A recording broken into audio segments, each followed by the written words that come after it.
이제 3부 시작하도록 하겠습니다. 3부는 지난번에 이어서 인천의 소소한 이야기를 다루는데요. 오늘은 인천의 사람 이야기를 다뤄보도록 하겠습니다. 인천 사람이 어떤 분이 우리에게 주요하게 좀 봐야 될지를 역사 시대를 보면서 한번 좀 살펴볼 건데요. 오늘도 역시 인천 역사교육연구소 소장 김희주 소장님 나와주셨습니다. 네, 안녕하세요. 네, 반갑습니다. 지난주에 인천의 그 도로 이야기를 나눴는데요. 어때? 주변에서 뭐 방송을 좀 들었던 분이 좀 반응이 있던가요? 그냥 목소리 낭낭하다. 네, 그렇습니다. 저는 내용이 아주 재밌었어요. 목소리뿐만이 아니고 얼굴도. 얼굴 보여줄 방법이요. 네. 그럼 오늘은 인천의 인물에 대한 이야기를 나눌 텐데요. 어떤가요? 어떻게 인물의 이야기를 어떻게 나누 시작할까요? 예, 인천의 인물이 이렇게 자세히 들여다보면 굉장히 많습니다. 그래서 우리가 그거를 짧은 방송에 다 알 수는 없고 네. 교과서에도 나올 법한 그런 아주 각 시대를 대표하는 굵직굵직한 인물을 추려서 네. 그러니까 오늘과 다음 방송 때, 그러니까 오늘은 삼국시대부터 조선시대까지 그리고 다음 방송 때는 근현대사의 인물을 소개를 하려고 합니다. 예, 그럼 두 개로 나누어서 이렇게 말씀해 주셨는데, 그럼 첫 번째 인천의 인물, 인천에 소개할 인물 누굴까요? 당연히 인천 역사의 출발을 알린 그 비류백제의 비류를 소개하려고 합니다. 네. 우리가 이제 2000년 전에 고구려백제 신라가 건국될 무렵에 그때 인천 땅 위추홀에 새롭게 나라를 건국한 사람이 바로 비류입니다. 그러니까 비류는 고구려를 건국한 이제 주몽의 아들이었고요. 네. 이제 삼국 사기에 보면은 비류의 출생과 관련돼 가지고 주몽의 아들이다. 혹은 주몽과 결혼한 소선호의 전 남편의 아들이다. 어쨌든 이제 어머니가 소선호인 것만큼은 이제 분명한데 그 비류가 주몽의 장자였음에도 불구하고 이후에 그 고구려에 들어온 유류에게 왕위를 이제 빼앗기게 되죠. 그래서 이제 하지만 거기서 굴하지 않고 동생 원조를 설득해서 남쪽으로 내려와서 미추홀에다가 나라를 세우는 그런 인물입니다. 물론 삼국사기에 보면은 이제 원조와 비류가 서로 나라를 건국하는 그 후보지를 가지고 이견이 나뉘어지면서 원조는 한강유역에다가 나라를 세웠고 네. 비류는 이제 바닷가 미추홀에 나라를 세웠는데 결과적으로 비류는 실패한 인물로 그렇게 이제 소개가 되고 있습니다. 아, 각각 나라를 세운 건가요? 예, 그래서 이제 원조와 이제 비류를 따르는 백성들이 서로 이제 나누어서 각각 나라를 세우게 되는데 비류가 이제 그 인천 땅이 미추홀이 토습수함, 즉 이제 땅은 습하고 물은 짜서 백성들이 살기가 어려웠다. 그래서 자기가 이제 그 무리하게 백성들을 잘못된 것으로 지도한 것을 이제 반성을 하면서 스스로 목숨을 끊었다. 그래서 이제 원조가 처음에 나라를 세운 것은 10명 신하들의 도움을 얻어서 나라를 세웠다라는 뜻의 열십자를 써서 십제라고 했는데 네. 비류의 백성들이 함께 합해지니까 나라의 규모가 커지잖아요. 그래서 열십보다 더 큰 수인 100백자를 써서 백제로 이름이 바뀌었다. 그런 백제가 그런 의미가 있었군요. 예. 근데 이제 인천 사람의 입장에서 그러면은 인천의 역사에 처음으로 등장한 인물인 비류는 그럼 실패한 지도자의 전형인가? 사실 예전에 이제 송도 신도시가 새로 생기고 나서 네. 그곳에 이제 땅 이름을 정할 때 그때 이제 공청회를 열었었거든요. 이제 당시에 이제 연수구에서 새로운 지명을 무엇을 할 것인가라고 이제 그 주민들에게 인터넷을 통해서 설문조사를 했는데 제일 많이 나오는 게 비류라는 이름이었어요. 비류동 이렇게 이제 될 뻔했는데 그런데 이제 뜻하지 않게 송도에 입주하는 주민들이 그것에 대해서 반발하고 나섭니다. 그러니까 특별한 뭐 이유가 있나요? 그러니까 송도라고 이제 국제적으로 이름이 막 알려졌는데 송도가 갖고 있는 경제적인 네임밸류를 포기하고 싶지 않다. 그래서 이제 결국 이제 공청회를 열었어요. 근데 공청회 자리에 이제 저도 참석을 했었는데 그때 입주민 대표가 뭐라고 얘기를 했냐면 네. 비류 무슨 빌어먹을 뭐 이런 식으로 이야기를 하면서 그렇게 실패한 지도자 이름을 내가 살고 있는 땅에다가 하고 싶지 않다. 근데 그 반대가 너무 강력해서 결국은 이제 송도라는 이름으로 그냥 결정을 근데 도리어 송도는 일제시대 때 그 좀 안 좋은 의미로. 그렇죠. 그러니까 송도라는 지명이 우리 인천에 원래부터 있던 지명이 아니라, 그러니까 네. 그 사실은 일제 강점기 때에 바닷가에 소나무 좀 있고 그런 데는 대부분 송도라는 지명을 붙이게 그렇죠. 되거든요. 그래서 그때 생긴 이름인데, 그러니까 저는 사실은 비류라는 이름을 하나의 그 동이 갖게 되는 것들이 조금 아쉽긴 했지만 네. 비류가 생각했던 바다로 뻗어나가는 백제 그런 나라 해상 강국 이런 이미지랑 생각하면 신도시가 그런 비류 동행을 해도 괜찮겠다 이런 생각을 했었는데 그 말도 안 되는 비판에 따르면 사실 되게 속이 상한 적이 있었습니다. 그때 또 비류동은 안 됐지만 그래도 비류대로는 생기잖아요. 그렇죠. 결과적으로. 예, 예. 하여튼 삼국시대의 인물 중에 좀 비류를 소개해 주셨는데 삼국시대의 어떤 흔적이 인천에 좀 남아있지 않습니까? 그렇죠. 이제 뭐 좀 문학산의 예, 문학산의 문학산성이 이제 그 옛날에 비류가 쌓았던 성이라고 전해지더라. 그러니까 비류가 쌓았던 성이다가 아니라 그러니까 조선시대 안정곡의 동사강목에 보면은 그 비류가 쌓았던 성이라고 전해진다라고 하는 이야기가 있거든요. 네. 그러니까 그렇게 비류와 관련된 기록들이 역사에는 조금씩 나오는데 이제 문제는 물증이 없어요. 그러니까 결국 이제 물증을 확인하려면 파보는 수밖에 없거든요. 네. 근데 이제 문제는 지금 이제 문학산성이 있는 그 정상부에 군부대가 있었죠. 예, 그러니까 군부대가 이제 나가야지만 그것을 이제 발굴을 하고 보고를 하면서 과연 이제 2000년 전에 인천의 역사의 그 모습 이런 것들을 제대로 복원할 수 있다고 생각을 합니다. 이번에 문학산도 이제 정상도 개방되고 했으니까 뭐 그런 조치가 후속 조치가 예, 있어야 이루어질- 되겠죠. 예. 저는 이렇게 생각합니다. 그 2000년 전에 그러면 뭐 그 고구려나 신라, 백제를 창업했던 그 왕조나 어떤 게 사적이 구체적으로 남아 있냐면 그렇지는 않습니다. 그러니까 뭐 제가 역사학자는 아니지만 이제 비류라든가 박혁거세라든가 이런 뭐 우리 주몽이라든가 하는 분들은 다 일종의 신화와 현실 속에서 신화와 역사 속에서 함께 존재하는 거 아닙니까? 인천이 그나마 우리가 비류라고 하는 그 인물에 대해서 주목해야 될 것은 2000년 전에 한국이 시작되기 이전에 여기가 그래도 왕조를 꿈꿨던 비록 실패했지만 왕조를 꿈꿨던 지역이다. 그리고 그것은 아마 틀림없이 바람이 많고 습한 지역이다. 그 나중에 이제 소송군 뭐 이렇게 바뀐 원인도 되는데 그래도 해양 세력이라고 하는 것의 중요성을 깨닫고 일로 왔지. 여기 짜고 물이 짜고 바람 많고 이렇게 습하다. 이거를 뭐 바닷가니까 당연한 거 아닙니까? 그럼에도 불구하고 그 뒤로 이제 백제가 되고 지난번에 말씀해 주셨던 대로 능어대가 있고 해서 최초로 중국과의 교류를 했던 곳이라고 봤을 때는 해양의 어떤 그 중요성을 알고 왕조를 꿈꿨던 비록 그것이 백제랑 합쳐지긴 했지만 그렇게 중요한 땅이다. 더 커졌죠. 네네 그렇게 보는 게 더 맞는 거 아닌가요? 지난 시간에 제가 이제 그 땅 이름, 도로 이름 이야기할 때 그 백제 근초고왕을 잠깐 이제 네, 잠깐 말씀을 말씀하셨죠. 했었는데, 근데 이 근초고왕이 백제 전체 역사 중에서 최고의 전성기를 이룩한 그런 임금이고요. 그래서 이제 당시 근초고왕 때를 우리가 뭐라 그러냐면 해상왕국 백제 이렇게 부르거든요. 그러니까 바로 비류가 만들려고 했던 그런 나라가 구현이 된 것이 바로 4세기 때 근초고왕 때입니다.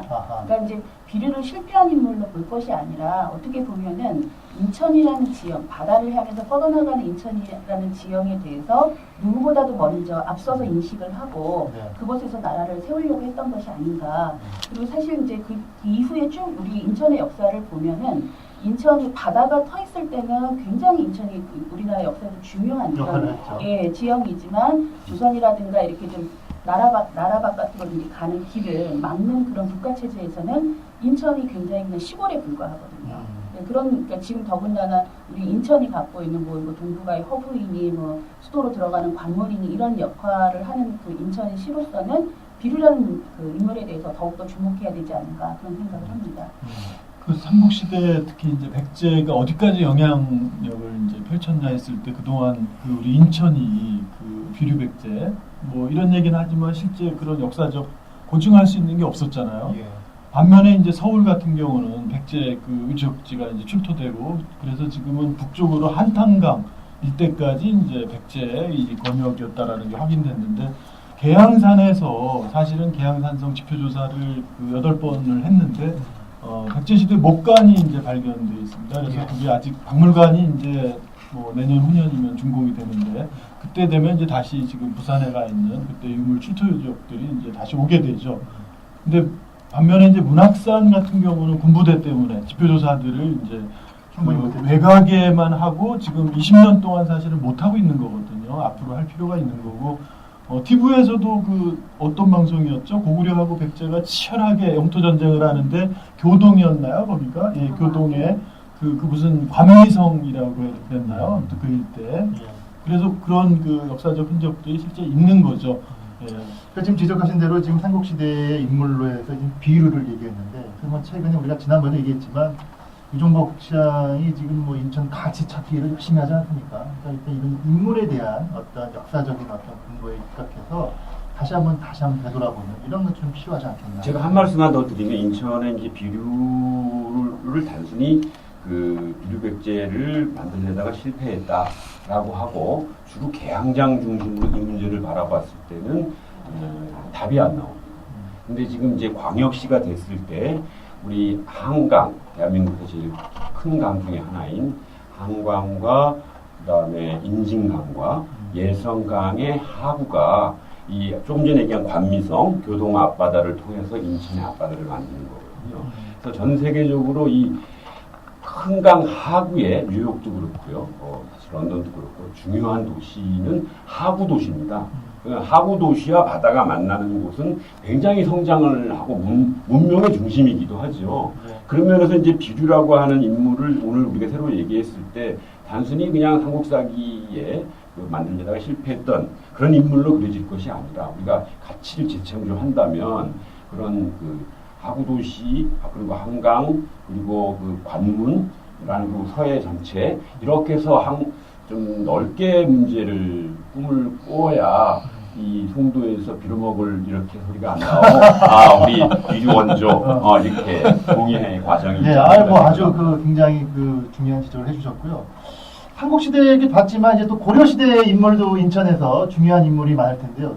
저도 잘 몰랐는데요. 고려시대 수도가 인천이었다는 그런 얘기가 있던데. 예, 맞습니다. 그 고려가 한때 수도를 인천으로, 물론 이제 과거의 옛날 인천은 아니고요. 강화로 수도를 옮긴 적이 있습니다. 그렇죠. 예, 그러니까 바로 이제 몽골의 침략에 맞서서 대몽황제기 시기에 고려 조정이 강화로 이제 천도를 한 적이 있었는데 네. 바로 이제 그때 그 고려 조정과 함께 피난 갔던 이규보라는 인물에 대해서 이규보. 제가 소개를 합니다. 예. 그 지난번에 길 이름 할 때도 이제 이규보 길이 있다 이제 네. 그런 말씀을 잠깐 드렸었는데 이규보라는 인물은 이제 우리가 신라 그러면 이제 최치원 이렇게 얘기하는 것처럼 고려시대 최고의 문장가라고 이름을 뽑히는 사람인데 그러니까 이 사람이 이제 어떤 업적을 남기냐면 당시 몽골이 침략했을 때 부처님의 힘으로 이 국난을 극복하고자 팔만대장경을 조판했다는 것을 이제 많이 알고 계시잖아요. 근데 이때 바로 이 팔만대장경이 서문을 쓴 사람이에요. 그러니까 그만큼 문장력이 굉장히 뛰어난 그런 사람이었는데, 그러니까 제가 오늘 또 소개시켜드리고 싶은 거는 뭐냐면 당시 이제 동국 이상국집이라고 하는 이규보의 문집이 나오게 되는데 거기에 동명왕편이라고 해서 주몽의 일대기를 소개하는 글이 있습니다. 근데 이 동명왕편은 사실은 이제 이 강화의 천도한 시기에 쓴 것이 아니라 이규보가 아직 벼슬을 하기 전에 20대의 청년 때 쓴 건데 여기 그러니까 주몽에 대한 소개예요. 그러니까 당시 이제 무신 정권의 그 지배하에 사실 나라 꼴이 말이 아니었던 그런 시절에 그리고 대몽황제기도 마찬가지일 거라고 생각이 드는데 이 나라에 대한 자긍심이 없는 그런 시기잖아요. 예, 그럴 때에 이규보가 동명왕편을 써서 우리 민족에 이렇게 자랑스러운 인물이 있었다. 그리고 그 인물이 온갖 역경을 극복하고 마침내 자기 꿈을 이룬 것처럼 우리도 할 수 있다라고 하는 그런 것들을 사람들에게 보여주기 위해서 쓴 글이거든요. 그렇군요. 네, 그래서 이규보는 이제 결국은 이제 강화에서 이제 나오지 못하고 나이가 들어서 이제 거기서 사망을 하고 강화에는 이제 그 이규보의 묘가 있는데, 근데 또 이제 강화하고만 관련 있는 것이 아니라 바로 이제 옛날 부평. 당시 고려시대 때는 부평 때는 이제 부평을 이제 고려시대 때는 계양이라고 불렀던 적이 있었는데 계양의 사또로 불리는 적이 있었어요. 그러다 보니까 지금 이제 계양구에 있는 생태공원에 이규보의 시비가 이렇게 남아있게 되는 거죠. 그래서 저는 이제 인천의 인물 이렇게 소개를 할 때 꼭 인천에서 태어난 사람, 인천이 고향인 사람 이런 사람만 인천의 인물이라고 생각하지는 않고요. 그 사람의 발자취가 어쨌든 인천에 굉장히 큰 흔적을 남겼다면 그런 사람도 인천의 인물로 소개해야 되지 않는가 해서 이규보를 오늘 소개하게 되었습니다. 네, 고려시대의 어떤 인물로 이규보를 소개해 주셨는데 그럼 그 당시 고려 시대의 어떤 유적이라 그럴까요? 이게 대부분 강화도 쪽에 좀 집중되어 그렇죠. 있죠. 예, 강화에 대부분 강화도에 있는 그 고려 시대의 왕릉도 대부분 그쪽에다 지금 예, 있고. 그렇죠. 근데 천도를 단행한 이제 고려 고정 같은 경우에는 결국 강화에서 술을 네. 거둬서 이거 홍성이라고 굉장히 하는 중요한 얘기인데 저희가 일본 제국주의에 맞서서 싸운 게 36년이라고 하잖아요. 예. 근데 전 세계 유럽까지 다 제패한 몽골에 맞서서 이게 무력으로 침략당하지 않은 유일한 나라가 베트남하고 이 고려였습니다. 물론 나중에 이제 화합을 통해서 이제 중공을 바치는 나라로 강화가 변질은 되긴 고려가 변질은 되긴 하지만 사실 37년이라는 동안 강화 천도 37년 동안 대몽항쟁을 합니다. 그리고 거기서 처음으로 우리나라 민족성이라고 하는 것이 삼별초의 난을 통해서 어떤 민족성이라고 하는 것이 처음 배태됐다라는 게 학계의 일반적인 설입니다. 그래서 우리 강화가 인천시 강화군이 그런 전 세계의 나라 중에서 가장 힘이 셌던 징기스칸의 몽골과 맞서서 37년을 싸웠다. 물론 우리 한반도 전체는 아주 참혹한 그렇죠. 어려움을 겪었지만 그래서 어떤 민족의 자존심을 걸고 항복하지 않았고 끝까지 싸웠다라고 하는 사실은 우리 비류 백제를 만들었던 우리 비류가 어떤 왕조를 꿈꿨던 거나 어떤 새로운 왕이 와서 우리 인천시에서 37년 동안 왕국을 이루고 수도를 가지고 버텼다라고 하는 것은 굉장한 의미가 있는 것이라고.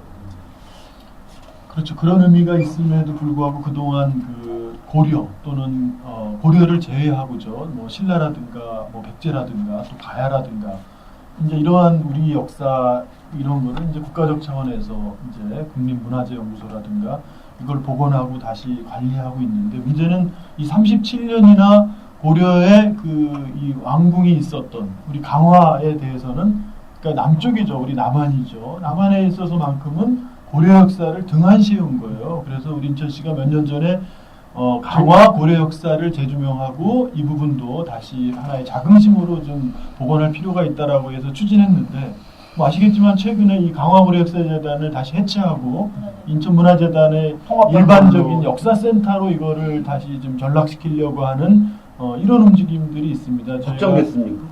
아니요, 저희가 이제 전반기에서는 우리 의회에서 계속 이거를 이제 반대해서 조례 제정이나 이걸 통과시키지 않았는데 아마 집행부에서는 후반기에 계속 이 시도를 할 거예요.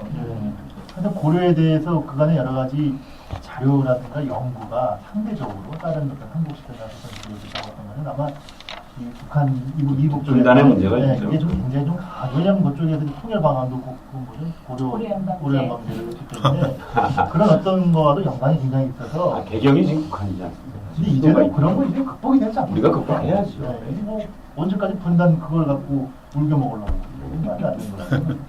이 기도를 새로 우리가 공부하고 자긍심으로 삼아도 좋을 것 같습니다. 네, 그 다음에 이제 조선시대로 한번 넘어가 보도록 하겠습니다. 조선시대는 걔도 좀 이제 기니까 좀 인물이 좀 더 많이 있지 않을까요? 예, 인천은 조선시대 인물이 꽤 많은데요. 그 흔적들이 대부분 무덤들이에요. 그래서 각 구별로 특히 이제 전통시대 오래된 이제 서구라든가 남동부 이쪽 외곽 지역에는 내노라 하는 그런 집안의 무덤들이 굉장히 많은데 뭐 그런 인물들 다 소개하면은 시간이 너무 오래 걸릴 것 같아서 조선이라는 나라의 어떤 큰 변곡점이 되었던 임진왜란과 병자호란 때 지난번에도 말씀드렸던 것처럼 인천에 일본이 쳐들어왔을 때 인천 어떤 모습이었을까?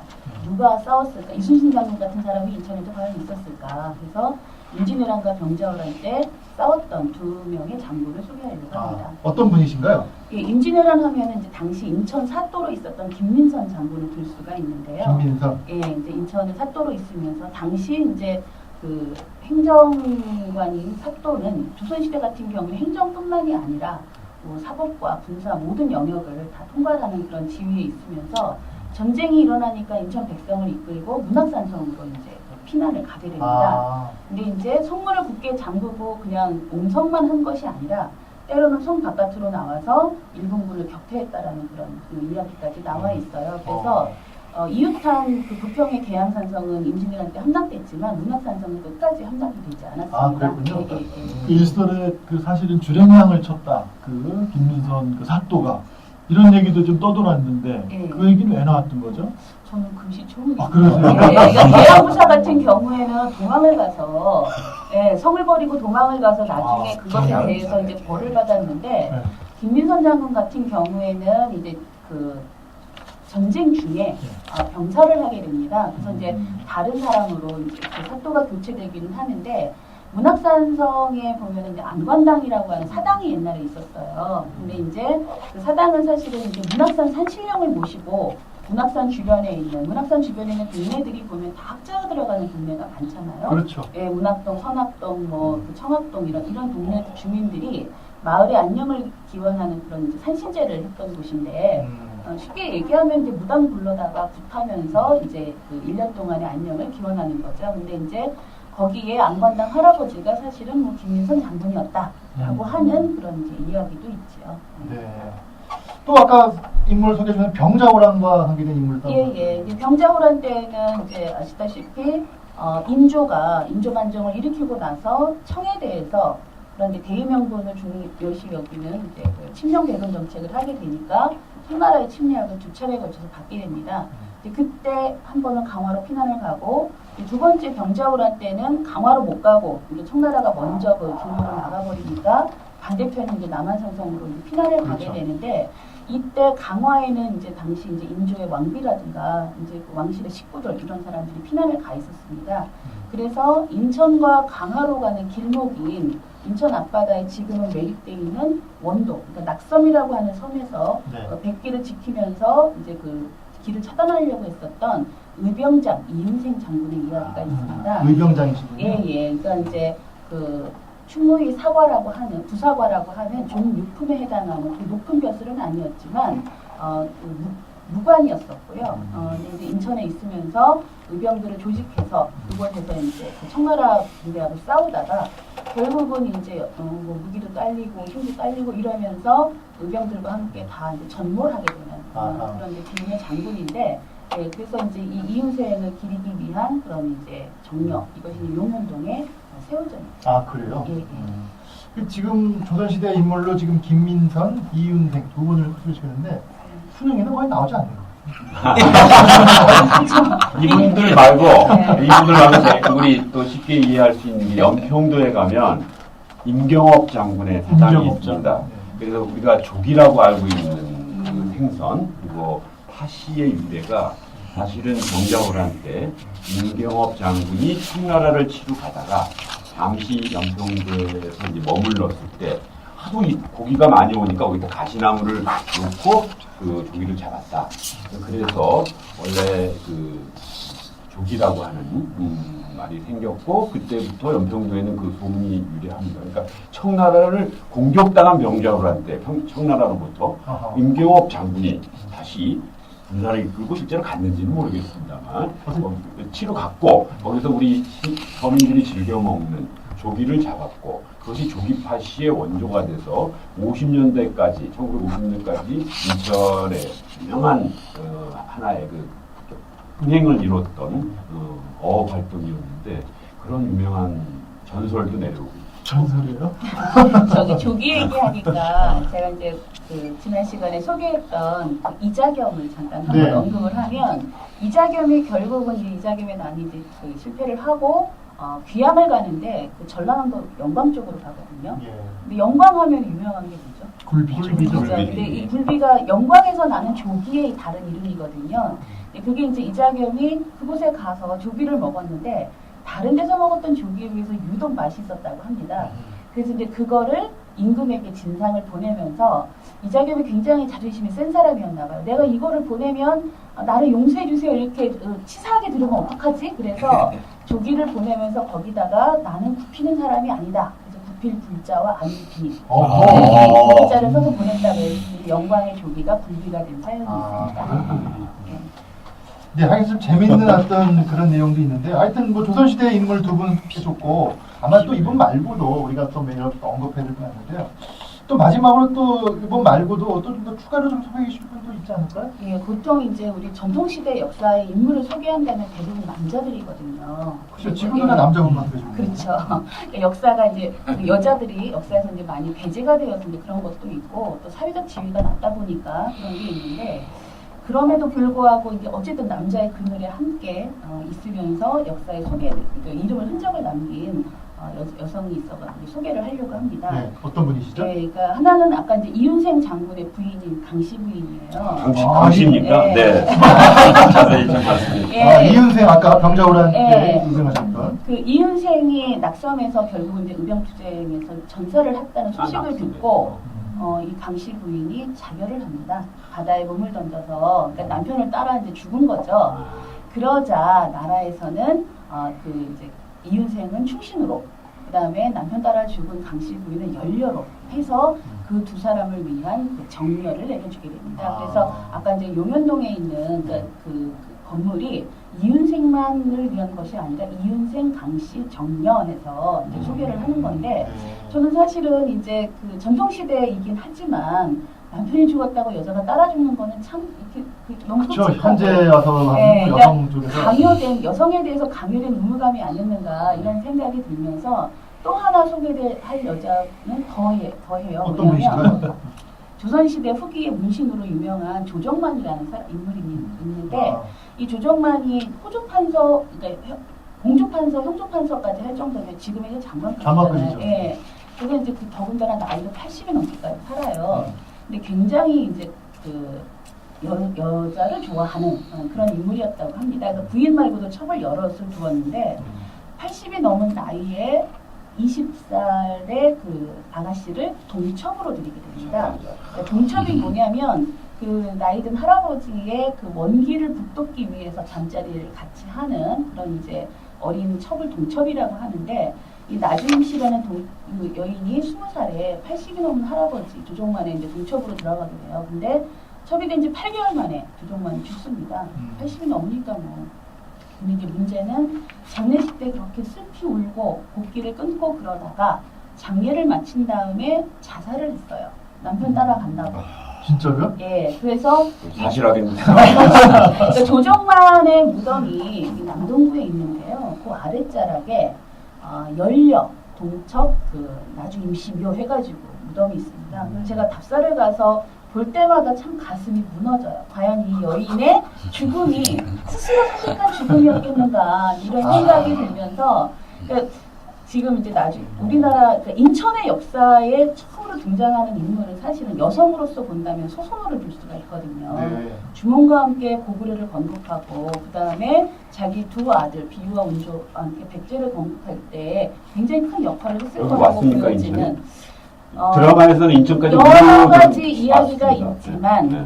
인천에 올 가능성이 더 많다 뭐 이런 것도 아, 있습니다. 세세하게 이제 드라마에 소개해드리고. 나왔었습니다. 인천에 왔었습니다. 소설. 예, 그런데 그렇게 시작한 이제 인천의 여성이 조선시대에는 결국은 성리학이라는 그 틀에서 그렇죠. 역사의 흔적을 남긴 여성분들이 이렇게 좀 자기 의도와 무관하게 생을 마감한 여인들이어서 굉장히 안타까운 일이네요. 예, 그러면서도 이제 알리고 싶은 그런 생각이 들었고요. 그래서 근현대사 부분에서는 조금 더 여성분들이 자기 인생을 좀 많으시죠. 개척하는 많으시죠. 이런 분들을 좀 소개하고 싶다 이런 생각을 하게 됐습니다. 네. 근데 저기 좀 제가 한 말씀, 이 이윤생 장군의 처 강씨하고 조정만 동첩 나주 임씨하고 좀 경우가 다른 것 같아요. 그러니까 그 조정만 그 대감은 그냥 80이 돼서 자연사한 거 아니에요. 근데 그 의병을 일으켜서 낙섬하면 인천에 오래 산 사람은 어떤 곳인지 알거든요. 바닷물이 있고 시민들이 즐겨 찾는 해수욕장 중에 하나이기도 한데 그 의병을 일으켰다가 죽었을 경우에는 일가족이 어떤 모욕과 욕을 당하는지 그건 잘 알지 않습니까? 그랬을 때 죽음을 택한 것과 어떤 자연사를 해서 동척으로 들어와서 80일 만에 이 사실 확인이 필요한 그런 그 자살하고는 경우가 좀 다를 수 있다고. 네. 우리 강씨니까 좀 한번 예, 오늘 인천의 소소한 이야기, 인천의 사람 이야기를 다뤄봤습니다. 삼국시대 그리고 고려, 조선시대까지 인물을 다뤘는데요. 다음 그 9차 시민파 때는 그 조선시대 이후, 그러니까 근현대사 대한 인천에서 우리가 좀 주목해야 될 인물에 대해서 살펴보도록 하겠습니다. 좀 사회주의 계열의 유명한 사람들도 많은데 조봉암 전 장관님을 비롯해서 여러 가지 사회주의 계열의 정치인도 많은데 좀 다루실 거예요. 예, 아니 뭐다 우리는 뭐 전혀 그런 거 우리 공영방송이 아니기 때문에 전혀 뭐 아무것도 없습니다. 아까 말씀드린 뭐 수능에 전혀 나오지 않는 인물 중심으로 하기 때문에 예, 하여튼 다음 시간에는 좀 이렇게 인천의 근현대사 인물의 주요한 인물을 좀 다뤄보도록 하겠습니다. 네, 오늘 9회차 인천 시민, 8회차 인천 시민판 어떠셨는지 모르겠습니다. 우리가 지금 하고 있는 이 시민판 내용은 팟빵하고 유튜브에서 검색을 하시면 1회차부터 다 들을 수 있습니다. 내용을 들어보시면 아시겠지만 1회차부터 가면 갈수록 내용이 점점 진실해지고 풍부해지고 사람도 굉장히 좋은 이야기가 많이 나와지기 때문에 기억해 주시고요. 이렇게 해서 8회차 전체 방송을 마치도록 하겠습니다. 모두 수고하셨습니다. 네, 감사합니다.